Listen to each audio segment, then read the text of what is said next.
Praise the Lord. கர்த்தராகிய இயேசு கிறிஸ்துவின் நாமத்திலே உங்களை யாவரையும் வாழ்த்துகிறோம். இந்த ஜூன் மாதம் 1ஆம் நாளிலும் கர்த்தருடைய வார்த்தையை, அவருடைய வாக்குத்தத்தங்களை உங்களோடு பகிர்ந்து கொள்ளும்படியாக கர்த்தர் தந்த கிருபைக்காக கர்த்தரை ஸ்தோத்தரிக்கிறேன். இந்த ஜூன் மாதத்தின் வாக்குத்தத்த வசனமாக 1ஆம் நாளாகமம் 4ஆம் அதிகாரம் 10ஆம் வசனத்தை நாம் பார்க்கும்போது, அந்த 10ஆம் வசனத்தின் கடைசி பகுதியை தான் கர்த்தர் அந்த மாதத்தின் வாக்குத்தத்தமாக நாம் கொடுத்திருக்கிறார். அவன் வேண்டிக் கொண்டதை தேவன் அருளினார். இங்கே யாபேஷை குறித்து படிக்கிறோம். யாபேஷ் குறித்து சொல்லும் போது அவன் வேண்டிக் கொண்டதை தேவன் அருளினார். பிரியமானே, இந்த மாதத்திலும் கூட கர்த்தர் நம்முடைய வேண்டுதல்களை அருளுகிற தேவனாக, நம்முடைய கூப்பிடுதலுக்கு பதிலளிக்கிறவராக, நம்முடைய ஜபத்தை கேட்கிற தேவனாக இருக்கக்கூடியவராக இருக்கிறார். இங்கே யாபேஷ் தேவன் நோக்கி ஜெபிக்கும் போது, இல்லாவிட்டால் வேண்டுதல் செய்யும் போது தேவன் அவனுடைய காரியங்களை பொறுப்பெடுத்தார். அவன் கேட்டதை தேவன் தந்தார்.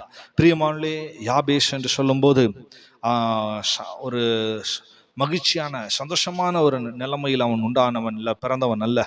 யாபேஷ் என்று சொல்லும்போது அவன் துக்கத்தினுடைய ஒரு நிலைமையிலே, சோகமான ஒரு சூழ்நிலையிலே, வறட்சியான சூழ்நிலையிலே, ஒடுக்கப்பட்ட சூழ்நிலையிலே உண்டான ஒரு மனிதனாக இருந்தான். யாபேஷ் என்று சொன்னாலே அவனுடைய தாய், அவன் பிறக்கும்போது 1 நாளாகும் 4ஆம் அதிகாரம் 9ஆம் வசனத்தை சொல்லும்போது, அவன் தாய் நான் துக்கத்தோடே அவனை பெற்றேன் என்று சொல்லி அவனுக்கு யாபேஷ் என்று பெயரிட்டாள் என்று படிக்கிறோம். பாருங்கள், துக்கத்தோடு பிறந்தவன் என்று சொல்லி யாபேஷ் என்று பெயரிட்டாள்.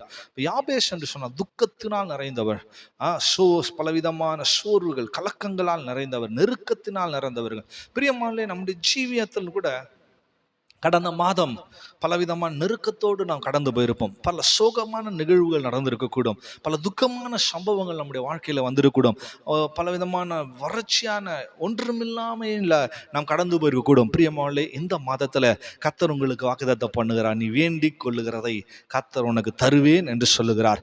விசுவாசத்தோடு நீ கர்த்தரிடத்துல கேட்பாயனால் கர்த்தர் உனக்கு சூழ்நிலைகளை மாற்றி ஆண்டவர் உன்னுடைய வேண்டுதல்களுக்கு பதிலளிக்கிற தேவனாக இருக்கிறார். பிரியமானே, இங்கே யாபேஷ் வேண்டிக் கொண்டது தேவன் தந்தார். என்ன அவர் வேண்டிக் கொண்டார் என்று சொல்லி பார்க்கும்போது, முதலாவதாக அவன் வேண்டிக் கொண்டதான அந்த வேண்டுதலை பார்க்கும்போது, யாபேஷ் 4ஆம் அதிகாரம் 10ஆம் வசனம், யாபேஷ் இஸ்ரவேலின் தேவனை நோக்கி, தேவரீர் என்னை ஆசீர்வதித்து என் எல்லையை பெரிதாக்கி உமது கரம் என்னோடு இருந்து தீங்கு என்னை துக்கப்படுத்தாதபடிக்கு அதற்கு என்னை விலக்கி காத்தருளும் என்று வேண்டிக் கொண்டான். பிரியமானே, முதலாவது அவன் தேவன் என்னை ஆசீர்வதிக்க வேணும் என்று வேண்டிக் கொள்ளுகிறான். பிரியமானே, நம்முடைய ஜெபத்தின் முதல் பகுதி, கர்த்தாவே நீர் என்னை ஆசீர்வதிக்க வேணும் இந்த மாதம் எல்லாம் என்று சொல்லி அவ்விதமாக நாம் தேவனிடத்துல கேட்க வேணும். நீதிமொழிகள் 10ஆம் அதிகாரம் 22ஆம் வசனத்துல படிக்கும் போது, கர்த்தரின் ஆசீர்வாதமே ஐஸ்வர்யத்தை தரும், அதனுடைய அவர் வேதனை கூட்டார் என்று படிக்கிறோம். ஸோ தேவனுடைய ஆசீர்வாதத்தில் ஐஸ்வர்யம் உண்டு. ஆகவே பிரியமானே, நீ வறண்ட நிலைமையில், இல்லாமையில, கஷ்டத்தோடு இந்த மாசத்தை கழிக்க வேண்டிய அவசியம் இல்லை. கர்த்தாவே நீர் என்னை ஆசீர்வதியும் என்று கேட்கும் போது அதில் நிறைவான ஒரு பகுதி உண்டு. கர்த்தருடைய ஆசீர்வாதம் ஐஸ்வர்யத்தை உண்டாக்கும். ஆகவே அந்த ஐஸ்வர்யத்தினால் கர்த்தர் உன்னை நிரப்புவார். அதனால்தான் யாக்கோபு கடந்து போற அவனுடைய பிரயாண பாதையில் அவன் ஜெபிக்கும் போது, அந்த யாப்போக்கு என்கிற ஆற்றங்கரையில் அவன் தேவன் நோக்கி, ஆண்டவரே நீர் என்னை ஆசீர்வதித்தால் ஒழிய நான் உண்மை விட மாட்டேன் என்று ஜெபிக்கிறான். பாருங்க, அவ்விதமாக ஆசீர்வாதத்தை விரும்பி ஜெபித்தான் கர்த்தர். அவ்விடம் அவனுடைய வேண்டுதலை கர்த்தர் கேட்டார். ஆகவே இந்த மாதத்தில் ஆசீர்வாதத்துக்காக நாம் ஜெபிக்கிறவர்களாக இருக்க வேணும். இரண்டாவதாக இங்கு யாபேஷ் ஜெபிக்கும் போது அவன் எல்லையை பெரிதாக்க வேணும் என்று ஜெபிக்கிறான். எல்லைகள் பெரிதாக வேணும். யாத்திராகம புஸ்தகம் 34ஆம் அதிகாரம் 24ஆம் வசனத்தில் வாசிக்கும் போது, நான் புறஜாதிகளை உங்கள் முன்னின்று துரத்தி விட்டு உங்கள் எல்லைகளை விஸ்தாரமாக்குவேன் என்று கர்த்தர் சொல்லுகிறார்.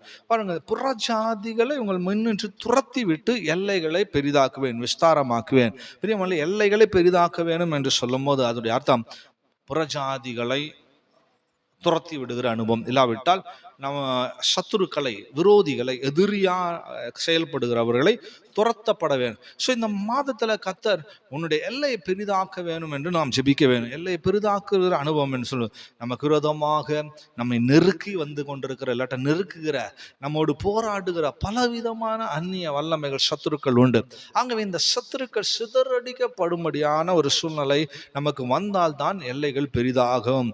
ஆகவே நம்முடைய 2வது ஜெபம், இந்த சத்துருக்கள் சிதறடிக்கப்படும்படியாக தேவ சமூகத்தில் ஜெபிக்க வேணும். அப்போது உன் எல்லைகள் பெரிதாகும். மூன்றாவதாக யாபேஸ் ஜெபித்த காரியம் என்ன? உம்முடைய கரம் என்னோடு இருக்க வேண்டும் என்று ஜெபித்தார். தேவனுடைய கரம் தன்னோடு இருக்க முடியாது ஜெபித்தார். ஆகவே பிரியமானவர்களே, இந்த மாதத்திலும் கர்த்தருடைய கரம் உங்களோடு இருக்க வேண்டும் என்று நாம் ஜெபிக்க, உங்களுடைய குடும்பத்தாரோடு இருக்க முடியாது ஜெபிக்க வேணும். எஸ்ரா சொல்லும் போது 8ஆம் அதிகாரம் 31ஆம் வசனத்துல சொல்லுகிறார், எங்கள் தேவனுடைய கரம் எங்கள் மேல் இருந்தது, வழியிலே சத்ருவின் கைக்கும் பதிவிருந்தவரின் கைக்கும் எங்களை தப்புவித்தது என்று சொல்லுகிறார். ஸோ தேவனுடைய கரம் நம்மோடு இருக்கும் போது எல்லா இக்கட்டான சூழ்நிலைகளும், சத்ருவின் கைக்கும் பலவிதமான நெருக்கமான சூழ்நிலைகளுக்கும் நம்மை தப்புவிக்கும். இக்கட்டான சூழ்நிலைகளுக்கு இந்த மாதத்துல கர்த்தர் உன்னை தப்புவிப்பார், உன் குடும்பத்தை தப்புவிப்பார், உன் பிள்ளைகளை தப்புவிப்பார். ஆகவே பிரியமானவர்களே, கர்த்தருடைய கரம் முன்னோடு இருக்கும் போது உன்னை தப்புவிக்கிற கரமாக, அற்புத அடையாளங்களை செய்கிற கரமாக, அந்த ஓங்கிய புயமாக, பராக்கிரம் செய்யும் கரமாக உன்னோடு கூட இருக்கும், உன்னை விடுவிக்கும். ஆகவே அந்த கரம் உன்னோடு இருக்கும்படியாக நீ வேண்டுதல் செய்வேன். கர்த்தருடைய கரம் உன்னோடு இருக்குமானால் பலத்த காரியங்களை அந்த கரம் செய்யும். உன்னை சத்ருவின் பலத்த வல்லமைகளிலிருந்து தப்புவிக்கக்கூடியதாக இருக்கும். நான்காவதாக நாங்கள் யாபேஸ் ஜெபிக்கும் போது சொல்கிறார், ஆண்டவரே, தீங்கு என்னை துக்கப்படுத்தாதபடிக்கு அதற்கு என்னை விலக்கி காத்தருளும் என்று வேண்டிக்கொண்டார். தீங்கு என்னை துக்கப்படுத்தாதபடிக்கு என்னை விலக்கி காத்துக்கொள்.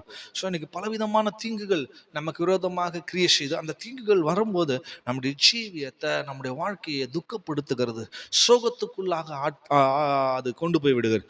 ஆல்ரெடி யாபேசுடைய வாழ்க்கையின் ஆரம்பமே சோகம்தான், துக்கத்தோடு தான் ஆரம்பித்தான். ஆனால் சொல்றான், தீங்குகள் வந்து என்னை திரும்பி துக்கப்படுத்திடக்கூடாது. ஆகவே அந்த தீங்கு என்ன வராதபடிக்கு, அந்த துக்கம் திரும்பி வந்துடாதபடிக்கு என்னை காத்துக்கொள்ளும் என்று சொல்லி ஜெபித்தா. பிரியமா 121ஆம் சங்கீதம் 7ஆம் வசனத்துல வாசிக்கும் போது சங்கீதக்காரர் சொல்றார், கர்த்தர் உன்னை எல்லா தீங்குக்கும் விலக்கி காப்பார், அவர் உன் ஆத்துமாவை காப்பார் என்று சொல்கிறார். பிரியமான எல்லா விதமான தீங்குக்கும் விலக்கி உன்னையும் உன் குடும்பத்தையும் கர்த்தர் காத்துக்கொள்ளும்படியாக நீ தேவ சமூகத்தில் ஜெபிக்கிற ஒரு ஆளாக இருக்க வேண்டும்.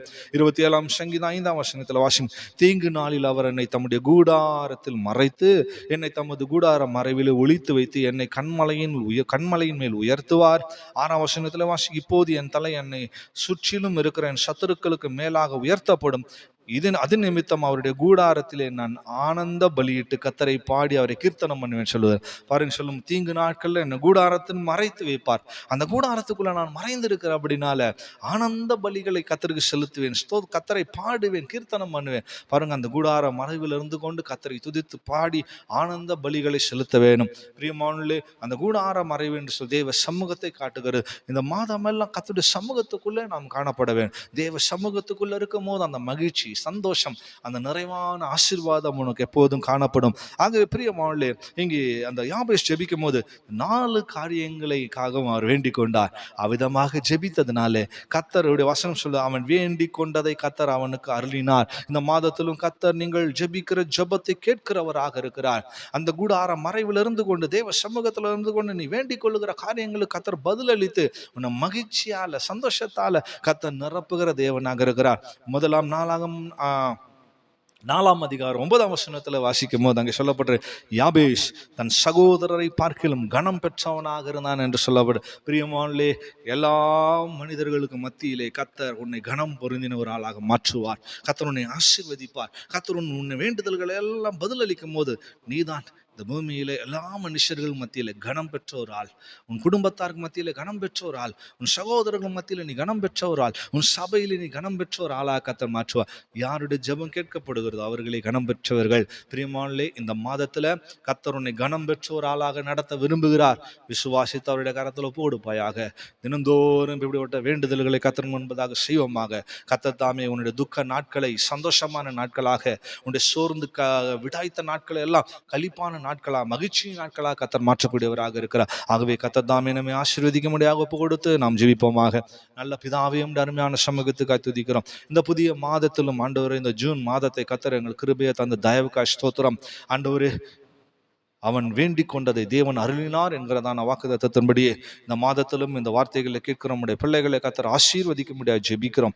ஆண்டவரே, நம்முடைய பிள்ளைகள் என்னென்ன காரியங்களுக்காக தேவ சமூகத்தில் வேண்டிக் கொள்கிறார்கள், இந்த மாதத்தில் அதை தந்து தேவன் ஒவ்வொருடைய ஜீவியத்தை கனம் பெற்ற ஜீவியமாக ஆண்டவர் மாற்றும்படியாக ஜெபிக்கிறோம். கடந்த நாட்கள் அந்த துக்கங்கள், கலக்கங்கள், வறுமைகள், சோர்வுகள் எல்லாவற்றையும் மாற்றி யாபேசின் வாழ்க்கையை போல கர்த்தர் புதுப்பித்து ஆண்டவரே கனம் பெற்ற ஒரு ஆளாக கர்த்தர் மாற்றும்படியாக ஜெபிக்கிறோம். ஆண்டவரே, கிருபைக்குள் உம்முடைய பிள்ளைகளை ஒவ்வொரு தாழ்த்தி தருகிறோம், குடும்பங்களை தாழ்த்தி தருகிறோம். தேவைகளை சந்தியும், நிறைவாய் கர்த்தர் நடத்தும், பாதுகாத்து கொள்ளும், ஆசீர்வதிங்க. இயேசுவின் மூலமாய் கேட்கிறோம் பிதாவே, ஆமென்.